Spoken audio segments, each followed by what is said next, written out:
Every time there's a storm in the forecast, Devin Shearman has only one thing on his mind. Are we going to flood?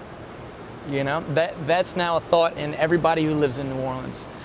That's because on August 5th, it wasn't a hurricane, but a strong rainstorm that flooded Katie's restaurant and bar. That storm, along with an earlier flood this summer, exposed major problems at the New Orleans Sewage and Water Board.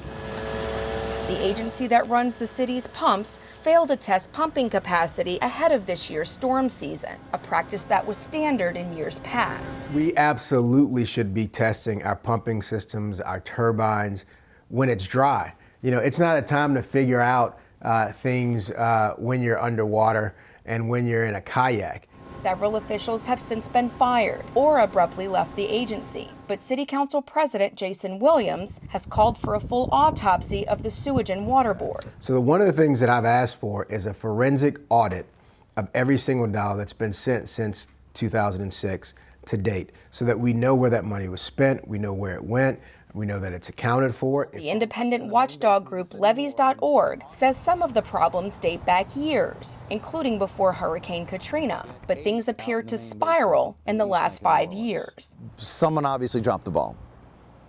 You know, was it funding? Was it manpower? Was it the skill set? Until hurricane season ends November 1st, Williams says the city remains in triage mode, working to keep things running as best it can. But adding to the urgency is Nate. Even the smallest amount of rain is a threat to New Orleans.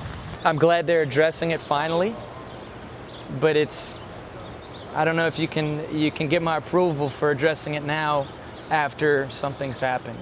To rebuild that trust, city officials acknowledge it will require working pumps and long-term solutions such as new canals and ponds to give the water a place to go. Stacey Plaisance, The Associated Press, New Orleans.